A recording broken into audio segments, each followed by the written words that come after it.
Bienvenue dans ce chapitre, nous continuons notre étude justement au niveau de la découverte des éléments qui vont nous permettre d'améliorer la structure de nos pages web. Une fois de plus, je le répète, au niveau du HTML, on a un élément HTML pour justement chaque type de contenu qu'on veut implémenter. Ok. Donc déjà ici, je vais vous montrer quelques éléments. Et voilà, c'est juste à titre indicatif. Je vais vous donner beaucoup plus d'informations, pratiquement, disons, les liens donc au niveau des descriptions. Ok. Voilà, donc déjà ici, au niveau de l'élément figure.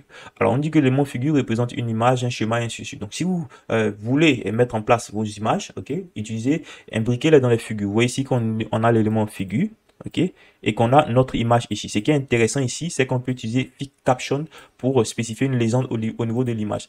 Alors ici, si vous vous souvenez, je vous ai dit que au niveau des images, on a l'attribut alt. Déjà, vous devez savoir que cet attribut-là est véritablement très important, puisque je vous parlais par exemple des lecteurs de navigateurs. Si par exemple, un lecteur de navigateur passe sur votre page, sur votre site internet et qu'il n'y a pas de alt, ok, ça serait difficile justement de donner la bonne information à l'utilisateur. Parce que, étant donné que l'utilisateur malvoyant ne voit pas, le lecteur de navigateur va au moins lire la phrase qui est dans le alt pour dire que ah, là, c'est par exemple une image pour je sais pas moi, un dessert par exemple, ou bien c'est par exemple la photo de vacances de telle personne, ou c'est par exemple telle photo, telle image et ainsi de suite. Ok, donc il va lire la description. Donc vous voyez qu'ici, justement, tout ce qu'on est en train de découvrir permet d'améliorer justement le sens de nos pages web. Mieux votre page est fournie en termes d'éléments, ok, en termes de bons éléments bien sûr, mieux votre page est comprise, ok, que ce soit par des entités humaines ou numériques, comme je le disais tantôt. Ici, ce qui est intéressant, c'est qu'on peut mettre avec Fit Caption la légende, comme je le disais. Et ça permet encore d'améliorer donc la signification de nos pages web. Ok, ça permet de donner beaucoup plus d'informations au niveau de l'image. Donc, l'élément figure est assez intéressant. Donc, si vous avez par exemple des images affichées de vos sites internet, ça serait bien de pouvoir justement mettre ces images-là dans l'élément figure et utiliser justement Fit Caption pour donner des légendes afin d'avoir beaucoup plus d'informations au niveau, par exemple, de votre image. Mais bon, parfois cet élément-là, il crée des petits soucis en termes de mise en forme, mais vous pouvez quand même l'utiliser et gérer avec le CSS pour effectivement mettre en forme vos différents éléments. Ok. Alors, du coup, on a également l'élément block quote. Block quote pour les citations. Si vous avez par exemple une citation d'Albert Einstein à mettre au niveau de votre site, pas la peine d'aller justement la mettre dans un paragraphe. Ok. Pas la peine d'aller la mettre dans un paragraphe. Tout ce qui est citation peut être implémenté en HTML grâce à l'élément block-out. Ok. Ce qui est intéressant, c'est qu'on a également Fit Caption qui permet de mettre justement la légende ici. La particularité de ces genres d'éléments, c'est quoi? Vous voyez qu'ici même le figure est utilisé même pour même les citations. Ok. Voilà. Donc par exemple, si je fais ça, vous allez voir ici que justement on a un certain style, une certaine mise en forme par défaut. Ok. Voilà. Vous voyez qu'ici on a un petit décalage comme ça et justement ces petits traits là ici à ce niveau. Ok. Donc lorsqu'un navigateur va venir par exemple lire votre document ou bien un lecteur de navigateur ou bien un moteur de recherche par exemple un crawler de moteur de recherche, il va savoir spécifiquement et exactement ce que signifie ou du moins ce que veut dire si je veux dire ou du moins il va comprendre justement le sens de cette zone de contenu. Il va savoir justement que là, il s'agit exactement d'une citation.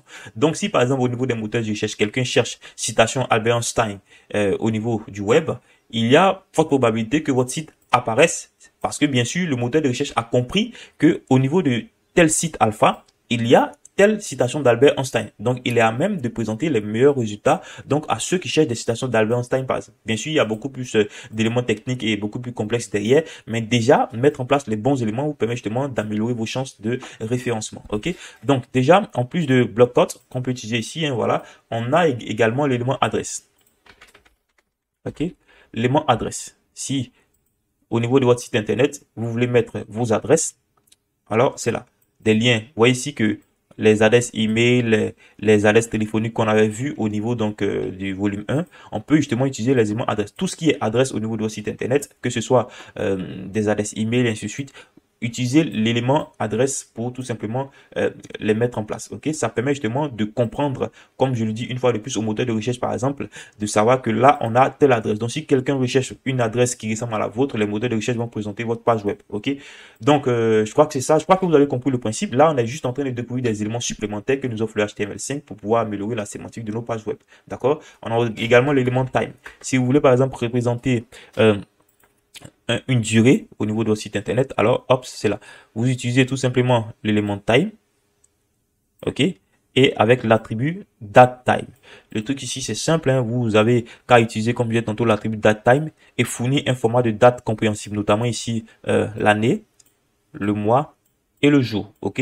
Et justement, vous pouvez mettre ça ici à ce niveau. Donc, je crois que je ne vais pas vous montrer comment utiliser des éléments HTML. Je vais vous montrer juste des éléments qui ont un rôle assez particulier, ok? Vous voyez ici qu'on a une mise en forme assez particulière et notre page est beaucoup mieux compréhensible comme ça. On sait exactement que dans telle zone, il s'agit donc d'une date.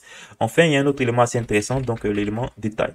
Ok, l'élément détail vous permet par exemple de représenter des sommaires. Ici, par exemple, imaginons qu'au niveau de votre site internet, vous avez par exemple un cours ou du moins un programme de formation que vous voulez présenter. Hein, voilà, ce serait bien d'utiliser justement l'élément détail pour pouvoir justement représenter par exemple le programme de la formation et ceci. Comme on le dit ici, détail est utilisé pour justement révéler du contenu, par exemple un résumé ou un intitulé ou peut fournir par exemple bon, pas mal de choses. Ok, donc ici on l'utilise en combinaison avec summary pour pouvoir justement spécifier ici ce que de quoi il en revient au niveau de la liste de Hollande par exemple. Ok, donc ça peut être assez intéressant. Bon, bien sûr, ils ont ajouté un tout petit peu de CSS, donc vous pouvez copier-coller leur CSS pour voir justement à quoi ça ressemble. Vous voyez qu'ici, tous ces éléments peuvent être stylisés. Ok, donc pour ce chapitre, c'est tout. Une fois de plus, je vais vous donner un peu plus d'informations dans la description et potentiellement les liens vers justement tout ce qu'on a là. Mais de toute façon, je crois que vous êtes maintenant un pro de la documentation et vous savez comment trouver de l'information. Ok, donc je vous donne rendez-vous dans le prochain chapitre. Nous allons justement voir maintenant comment essayer d'intégrer donc des sites internet, les différentes possibilités qui nous sont faites